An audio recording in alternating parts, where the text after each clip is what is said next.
Module 8, Gastrointestinal. This recording will cover Chapter 57, Coordinating Care of Patients with Stomach Disorders. Our first condition is gastritis.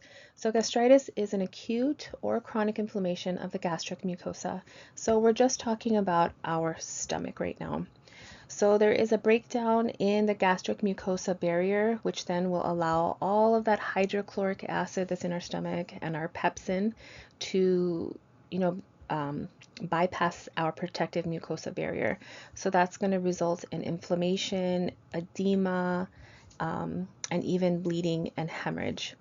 So the most common cause of gastritis is a pathogen called H. pylori. It's a bacteria, but other pathogens can cause it too, but H. pylori is the most common. Overuse of aspirin or NSAIDs. If you eat a lot of irritating foods, that can also lead to gastritis, like spicy foods, for example, or alcohol.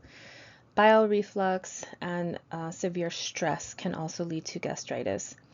So there are some conditions like a severe burn, for example, where a patient will produce lots of extra gastric juices, and that can lead to gastritis.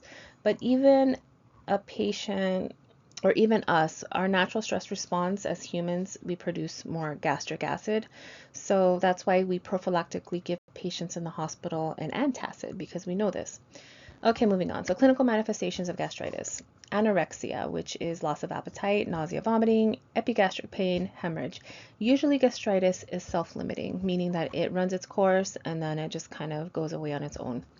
Diagnostic studies is going to be based on symptoms. So if the patient says, hey, I ate this and this happened, okay, it's based on something you ate. Or maybe I had an injury and I've been taking NSAIDs, then, you need to ask some questions. We can do an upper GI x-ray, endoscopy with biopsy. You remember that, where you stick the camera down, they can take a look. That's usually the go-to diagnostic procedure. H. pylori testing. So one way to test would be the stool for H. pylori bacteria, or a urea breath testing. We can do labs, WBC, that's going to look for infection. H&H, that's our hemoglobin hematocrit, that could signify bleeding. And our RBCs, which can be indicative of anemia if the patient has a lot of blood loss. And then stool for occult blood, that's also known as the guac test. Okay, stool for occult blood. Medical management, we want to find out what the cause is and hopefully fix that. Supportive care. For gastritis, we want the patient to be NPO. We want them to rest their stomach. We don't want it to be more inflamed because of something they're eating or drinking, so we just want to rest it. If it's very, very severe, then the patient will have an NG tube placed. They may need to clean out the stomach, empty the stomach of whatever's causing the inflammation. There is a risk for hemorrhage. So our stomach wall is only so thick, and as that acid is eating through that mucosa layer, it can cause a lot of bleeding to those vessels underneath. And if it keeps on eating through that layer, it can actually cause a perforation and a hole in the stomach, and that would be very bad. So we want to monitor vital signs. Remember, with GI system especially, if there is a GI bleed, that can happen without us seeing it with our eyes. It's inside of our body. So taking the vital signs, monitoring that blood pressure, can give us an early indication of hypovolemia and fluid loss. We also want to check the vomit for blood. If they're vomiting, we can check that. Drugs, PPIs, H2 receptor blockers, antacid, very similar. You're getting the trend here for stomach and GI and esophageal issues. PPIs, H2 receptor blockers, and antacid. If the patient has H. pylori, then in addition to those medications, then they're going to get antibiotics. Okay, they're always paired together, antibiotics plus those PPIs, H2 receptor blockers. Next is gastroenteritis, very similar to what we just talked about with gastritis. So gastroenteritis is an inflammation of the mucosa of the stomach and small intestine. So before we were just talking about the stomach, now the small intestine may be involved. This is a short-term illness triggered by the infection and inflammation of something in our GI system, and it's commonly caused by the norovirus, okay, something that we eat, but it can be caused by virus, bacteria, or even a parasite. So the pathophys is increased luminal fluid that cannot be absorbed. Okay, so you're getting all of this fluid in the stomach that's just kind of sitting there. Depletion of intracellular fluid. Okay, so you guys are well versed on where the fluids are in our body. So we're talking about depletion of intracellular fluid. That means that our cells are all shriveled up.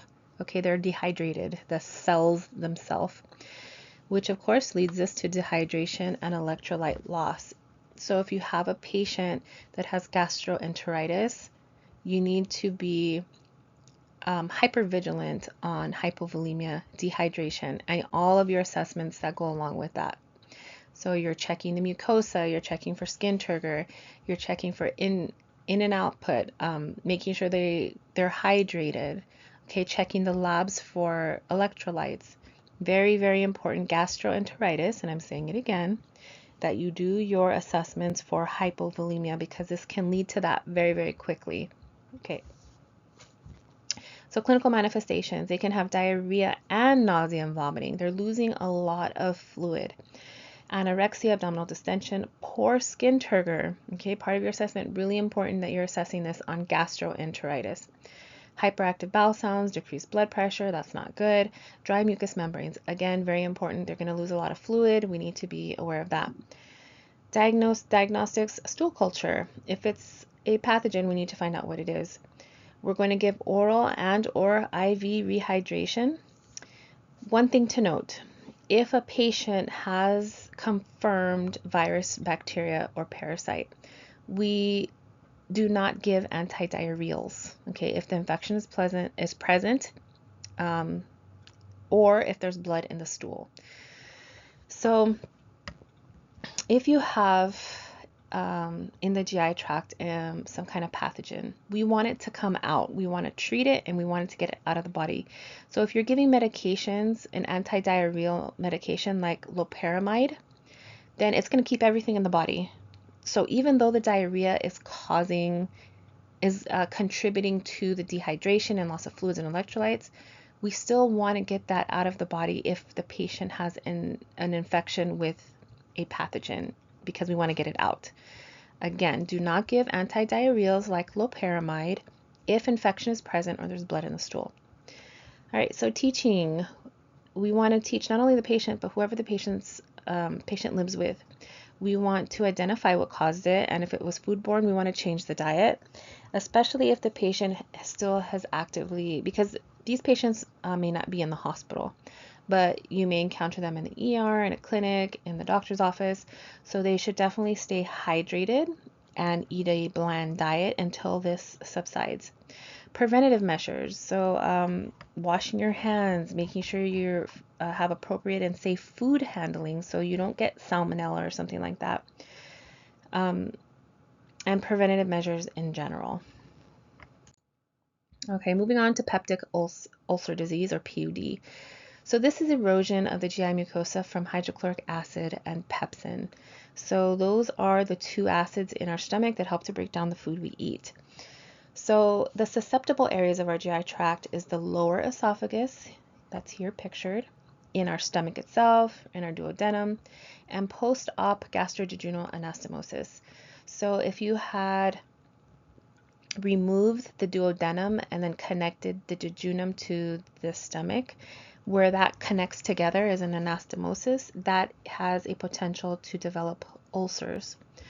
So when you have an ulcer in the stomach, an ulcer is just a fancy word for a wound, that wound can get bigger and deeper. And what we don't want to happen is for it to bleed all over and then we have a hemorrhage. And we don't want it to open up all the way through, because then we're going to have gastric contents spill out into our abdominal cavity. And remember, our GI system is not sterile. So if you have all of this bacteria filled and acid material coming into our nice sterile pH balanced body, that's going to cause a huge problem and can lead to the patient's death. That can lead to peritonitis. So we want to avoid that at all costs. All right, so back to this. So two different types of peptic ulcer disease. We have acute and chronic. So acute, superficial, it just started, just a little bit of inflammation. But you can have an ulcer for a long time, a chronic ulcer. So this is when the ulcer just gets bigger little by little, and it gets deeper, more involved. And then you can further classify it by where exactly it's located, whether it's a gastric ulcer or duodenal ulcer, etc. So gastric ulcers, now you don't need to know this in depth, this is just for your knowledge, but if you have a stomach ulcer or gastric ulcer, it's usually more common in females over the age of 50. It does lead to increased obstruction. The risk factors, there's that H. pylori again, NSAIDs, bile reflux, and has a high reoccurrence. Duodenal ulcers, here, which is the top piece of our small intestine, prevalent age 35 to 40-year-olds, H. pylori. You see the common theme with that H. pylori. If you have a lot of hydrochloric acid secretion, high risk would be patients with COPD, cirrhosis, pancreatitis. These can come and go, reoccur. And then here's an example of how these ulcers begin and how deep they go. So here you have the acute ulcer. So it is about halfway deep. And then the chronic ulcer goes all the way through the muscularis layer of the stomach and leaves lots of scarring. And this can go even deeper than that, again, where you can perforate, make a hole. This is one picture of a real ulcer that you can see. So this one would be a chronic, definitely deep, and then this would be an example of an acute ulcer here. So clinical manifestations, again, you don't need to know this by location. This is just for your knowledge, but the manifestations depend on where it is and how old the patient is. It's always triggered, the pain is triggered or worsened by eating. So that's a telltale sign that you may have an ulcer. The pain just gets really bad after you eat a little snack or any meal in general. If you have a stomach ulcer, you'll usually feel pain 1 to 2 hours after eating your meal. Burning, gaseous pain, food may worsen it. Perforation is the first symptom sometimes in patients with a stomach ulcer. A duodenal ulcer, which is the top part of our small intestine, tends to feel like a burning or cramp-like pain in the mid-epigastric area or even the back, and this happens later, 2 to 5 hours after the meal. Other nonspecific signs of PUD would be bloating, nausea, vomiting, early satiety, which means you feel full quicker. And it may be silent. The older patient may not even have any signs and symptoms of an ulcer. Or if you're taking NSAIDs, you can have an ulcer and not even know about it. So diagnostic studies, we're going to do our EGD so we can look, and you can see in this picture, you can spot an ulcer right away. You can also obtain a specimen during an EGD to check for H. pylori. You can do it after treatment has been finished, just to make sure that the ulcers have been have subsided and healed. Other tests: barium contrast, gastrin levels, secretin stimulation, some labs, CBC, liver enzymes. Remember what I mentioned before in one of the other recordings on the GI system. So if you look kind of like in this picture here, we have our liver here, we have our stomach here, and our intestines are all kind of squished together. So when one area gets inflamed and or infection, it kind of radiates to the organs around it. So when you have peptic ulcer disease, it can actually start to affect the structures around. So like the liver might have some inflammation too, and you'll see that in the liver enzymes. And also our pancreas sits right here, so it may become inflamed. So that's why we want to test for amylase, which is one of our digestive enzymes.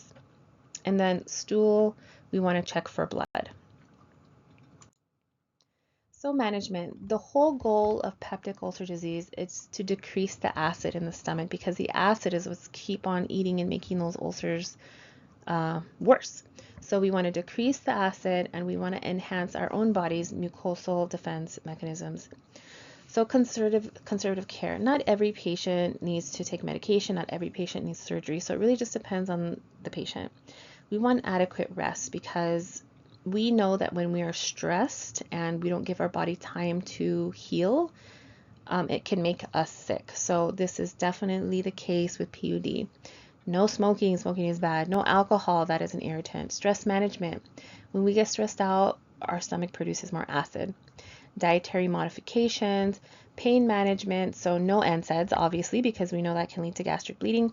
No aspirin for 4 to 6 weeks unless administered with a PPI, H2 receptor blocker, or misoprostol. So usually you'll stop NSAIDs altogether. This is like seldomly seen where you're going to say, okay, you can take your NSAID, but you have to take your PPI with it. This is for cases where maybe patient has a chronic pain for something else and they really don't have another option other than the NSAID. But basically, rule of thumb, if you have a patient with PUD, they should not be taking aspirin or NSAIDs. So drug therapy.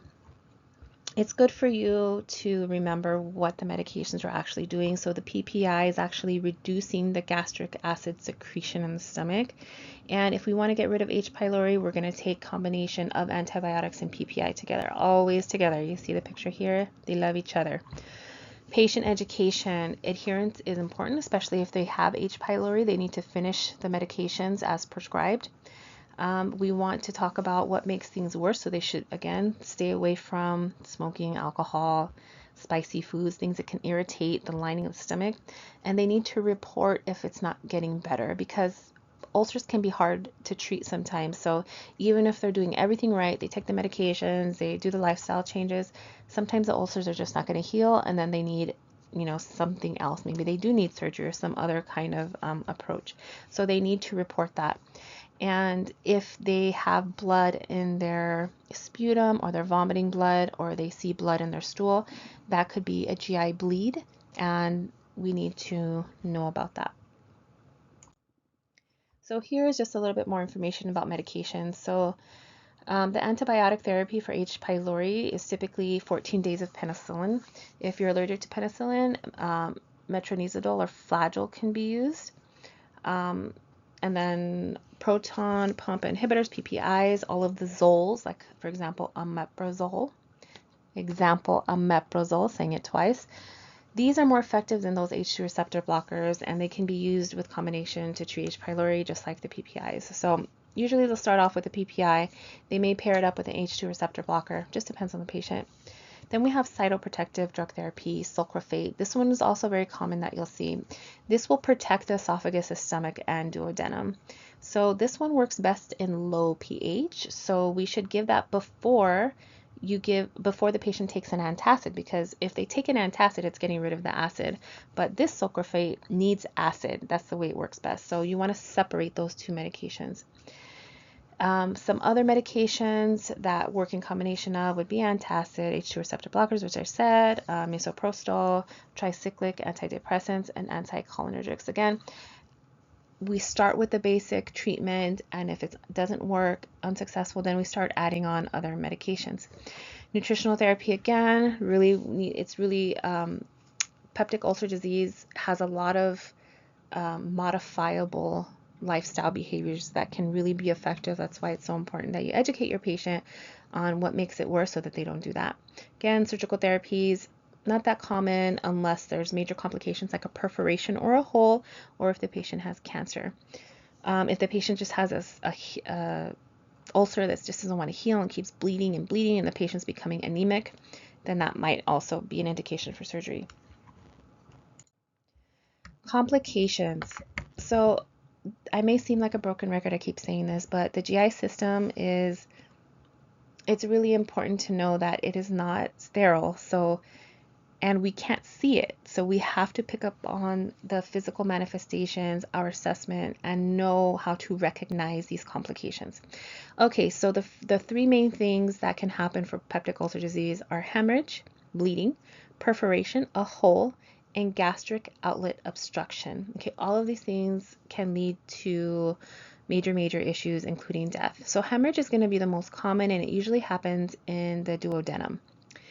And remember with hemorrhage is that it's bleeding. They can be vomiting blood. They can have blood in their stool. We want to check the vital signs to check that blood pressure to see if they're hypovolemic, because that blood is leaking out into the body.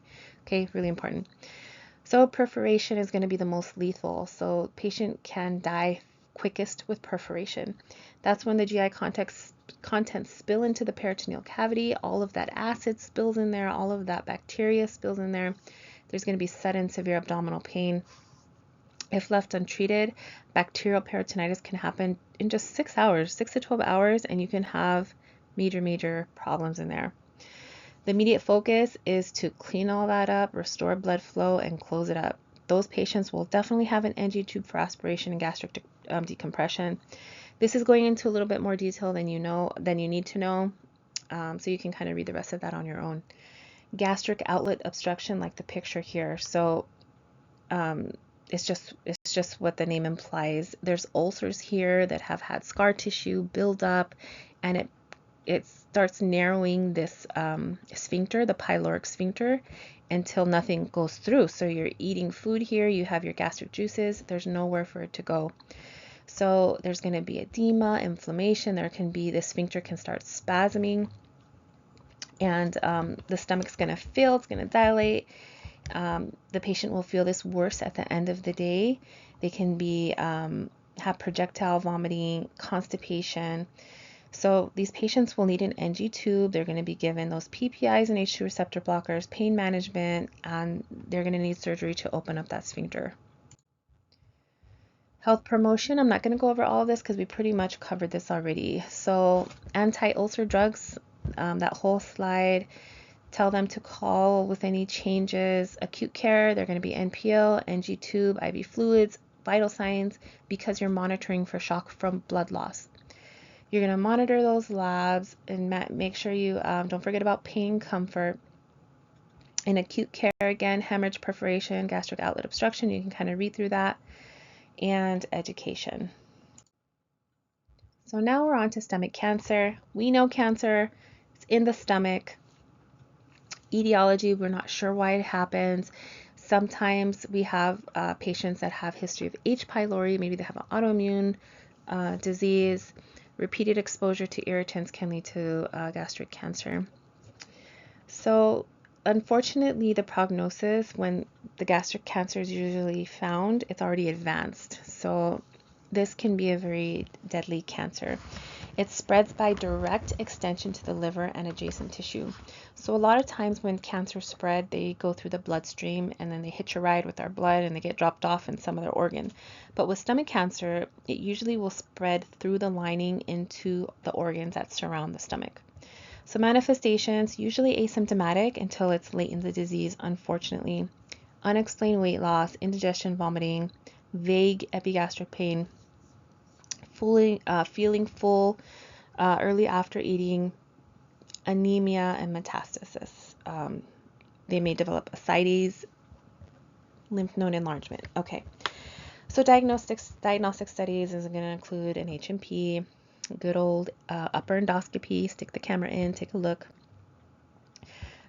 surgery, labs, and stool for occult blood. So the best treatment is going to be surgery. If you have cancer in the stomach, then we're going to remove the cancer, just like any other cancer. And it really just depends on how extensive it is, what part of the stomach it is. And you can see in these pictures, Billroth 1 and Billroth 2 are two types of gastrectomies. They get pretty creative with modern medicine on how they do this. So the third picture is actually a total gastrectomy where they removed the whole stomach and they just connected the esophagus to the jejunum. So pretty heavy-duty surgery here. So because it's cancer, the patient will likely have chemotherapy, a combination of that, and nursing interventions. So look at how the anatomy of the stomach has changed, or you don't even have a stomach anymore with the third one. So the patient needs to understand that their stomach is not like their old stomach, so they're going to need small, frequent meals, high calorie, high protein, and this is life-changing. So we want to make sure that we also take in consideration the patient's feeling and their concerns and get them ready for surgery. So just a little bit more, you don't have to know into this depth of, this is just for your information. So the Billroth 1 and Billroth 2, that's considered a partial gastrectomy because they're not removing the whole stomach, just a piece of it. Then we have a gastrectomy, which is where they remove the whole stomach. Like I mentioned before, they're going to have an anastomosis or connection of the esophagus to the jejunum. Vagotomy, total or selective, so they sever the vagus nerve, which will help decrease gastric acid secretion. But remember, we can't do those things without side effects. So it may help in this area, but it may cause another concern or something wrong with the patient that we'll have to treat. A pyloroplasty, so this is when there's you create an enlargement of the pyloric sphincter.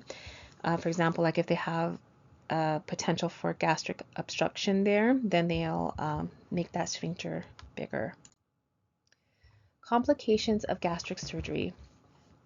So dumping syndrome. So one thing with dumping syndrome, when you alter the pylorus, which I circled here for you, this sphincter, if you have any surgery that changes the anatomy of this pylorus sphincter, the patient will likely experience dumping syndrome. That's not the only reason why it happens, but for sure it's going to happen if you remove that pylorus. And that's because you eat the food, you swallow that food bolus, it goes down, and normally when it comes in the stomach, it gets processed, and then the sphincter will regulate the speed where it gets dumped into the duodenum. But if you don't have this pylorus here, this gastric sphincter here, then your food bolus is just going to go really quick through. It's just going to go really fast. And your brain doesn't have a chance to process that. It doesn't understand what's going on. So within 15 to 30 minutes of eating, the patient will experience weakness, sweating, palpitations, dizziness, cramping, borborygmi, which is like stomach pangs, the sounds that you can hear with your ears that's coming from your stomach and your intestines, and the urge to defecate. It'll last about an hour, and then it's reduced with rest after eating. So many patients who have gastric surgery, especially when this pylorus is manipulated, will experience dumping syndrome. And there's things that we can do to stop that from or decrease the episodes of that. Other complications include wound infections, of course. And remember, the wound for gastric surgery may not even be on the outside, because sometimes gastric surgeries are performed through the esophagus. There can be a procedure done inside, an incision made. So you may not have an incision on the outside of the body. It might be inside the body. So just keep that in mind, in addition to outside even. Leaking of the anastomotic sites. So anytime you have a tube that's cut and then attached, all that whole seam can leak. So we can get those leakage of the anastomosis. Strictures, so the narrowing of something, and that's again, when you do surgery, that's foreign. We're not supposed to have surgery, right? So things kind of react different. Sometimes it can cause the narrowing of intestine or the narrowing of the sphincters. And then, of course, hemorrhage or internal bleeding is always a complication after any type of surgery. So nutrition-wise, so it's important that the patient understands they don't have the same anatomical structures as they did before surgery. The stomach will be smaller or not there at all. So first thing you want to do is a dietitian consult. Okay, I'm going to say it again.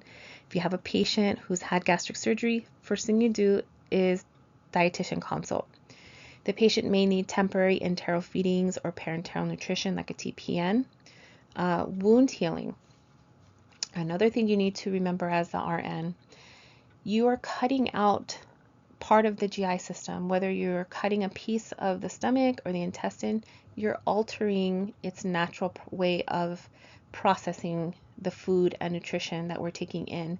So patients who have had gastric surgery are likely going to be not able to absorb and process vitamins and minerals like they did before.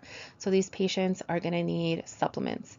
And not only that, but they have a wound now. They have a surgical site. So in addition to just being vitamin deficient, they're going to need that to assist in wound healing. Pernicious anemia. So our stomach has parietal cells in the mucosa, and those parietal cells secrete intrinsic factor. Intrinsic factor is required to absorb vitamin B12 that we eat. So because we're cutting out a piece of our stomach, we're losing some of those cells, or maybe all of those cells that produce intrinsic factor. So when you don't have intrinsic factor or very little of it, you're not going to be able to absorb vitamin B12 as well or at all. And vitamin B12 is an essential ingredient to make a red blood cell. So if all of those things are happening, you can develop anemia because those red blood cells are going to be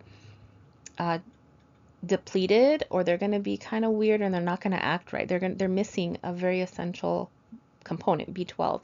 So we call that pernicious anemia.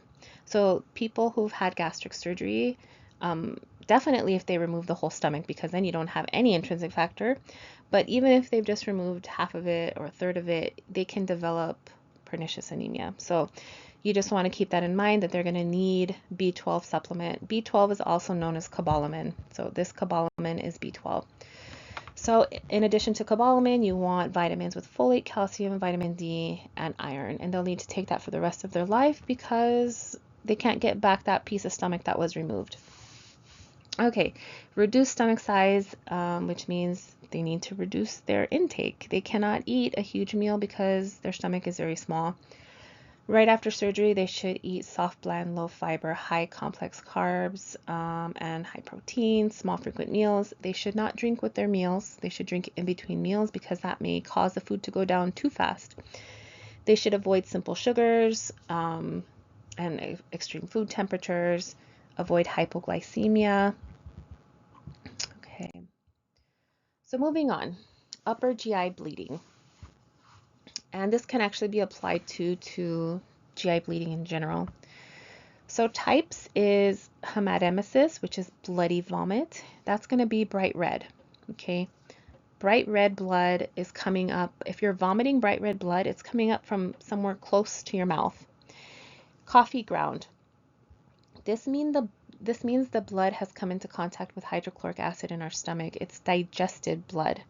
So if a patient is vomiting coffee ground emesis, that means that it's been sitting in our stomach for a bit and it is partially digested. Melena is black tarry stools from a GI source. So if you have black tarry stools, it's not likely coming from your rectum or your sigmoid colon or your descending colon, because that's pretty close by. If you were bleeding in that area, it's probably going to be bright red blood in your stool. If you have black tarry stools, it's coming from higher up, okay? I'm going to say that again. If you have black tarry stools, it's unlikely that the bleeding source is coming from close to the anus or the rectum or the sigmoid colon or the descending colon. It's going to be farther up the GI tract. If you're vomiting bright red blood, it's probably from the esophagus or the patient is hemorrhaging in the stomach. If you're vomiting coffee ground like emesis, then that blood has come into contact with hydrochloric acid, which means it's been digested, it's been sitting in the stomach for a while, okay? Melena, black tarry stools from a GI source. We're not sure where, but it's unlikely that it's very close to the rectum. Okay. Occult blood. So this is a guac test. You went over this in foundation, so you should be aware. We can check gastric secretions, vomit, or stool. So sometimes we can see the blood with our eyes, or sometimes it's microscopic, we cannot see it. So we send it to the lab, occult guac testing. Causes. So any type of bleeding, it can be caused by ulcers, peptic ulcer disease, which is going to be the most common reason for GI bleeding. It can be caused by stress-related mucosal disease, physiological stress ulcers. People who have an increased risk of upper GI bleeding are those that are critically ill, have bleeding issues, especially patients with liver disease, organ failure, renal replacement therapy, those things you don't need to worry about. So diagnostic wise, the go-to when a patient has upper GI bleeding, if you have a patient in the emergency room and they're vomiting and you see lots of blood, they're going to get an endoscopy, an upper GI. Emergently, they're going to be taken, they're going to put a scope down because they can take a look really fast and see what the problem is. An angiography is any type of study where the patient is going to get an injection with a dye into their vein. So it's an IV push injection, and that's going to light up all of their blood vessels. So when they look at the blood vessels, they can see if there's some leaking out, or maybe there's like an aneurysm. So it's looking at vessels. Lab work, okay, very important. In your complete blood cell count, your CBC, H&H, hemoglobin and hematocrit, that can indicate if you're low, like if you're anemic, if you have a low hemoglobin, and also if your blood is concentrated, low levels. So really important. Elevated BUN. So again, all of these things are just a clue. You cannot diagnose a person with something with just one value. You have to look at the big picture. So if you have an increased BUN and you're suspecting an upper GI bleed, you might be right. Blood has a lot of protein in it, and when you break down that protein, you will raise your BUN. So that can also be a clue. You want to check your electrolytes, your bleeding times, your liver enzymes, your ABGs, and the patient may even need a blood transfusion. So you want to make sure they get type and cross-matched. So causes, we went over that. Let's see. Okay, so management. So I'm going to emphasize what you should know as an entry-level nurse. So this information is just generalized. So a massive GI bleed is considered a loss of 1,500 ml or more of blood, which is 25% of the blood we have in our vessels. It's really important that your assessment is focusing on fluid status. So vital signs, blood pressure, checking the urine, making sure the patient is oxygenated, because if you don't have the blood volume, the red blood cells to circulate and to pick up the oxygen from the lungs, then the patient is going to become hypoxic. So they go hand in hand. They need IV fluids and they will need blood replacement, blood product replacement. Endoscopic therapy, again, you don't really need to know this, just for your knowledge only. They can go in with a scope and coagulate or thrombose the bleed, where they use that heating tool and kind of like seal off those vessels. They can put bands. They may need surgery. Drug therapy, here we go with the PPI and antacids. Okay, so the most important concepts is to recognize a loss of blood, to recognize the source, and your assessments that you're doing for that. Okay. So the goals would be to stop the bleeding, find out what it is, health promotion. So patients who are on NSAIDs, they need to know that this could be a potential complication, and they need to check their stool for, take a look at their stool for blood, report any blood in their vomit, etc. Let's see, what else would you need to know here? Okay, acute care management. If a patient has a GI bleed, they need IV access. They need a large bore IV because they're going to need fluid resuscitation, whether it's fluids or blood products. And then the rest of this you can just kind of read through for your information. They're going to get an NG tube. They're going to have a catheter because we need strict I's and O's.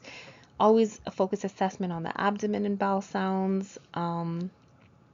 Let's see, advanced diet is tolerated. We're still sticking to our ABC priorities. Okay, so upper GI bleeding, I'm going to say again, your assessment is crucial in recognizing a declining patient. You want to check your labs. You want to make sure you're doing your vital signs, and you know that bloody, red bloody vomit, where it's coming from, versus black tarry stool or stool that has a bright red blood in it. Okay, and that concludes this chapter.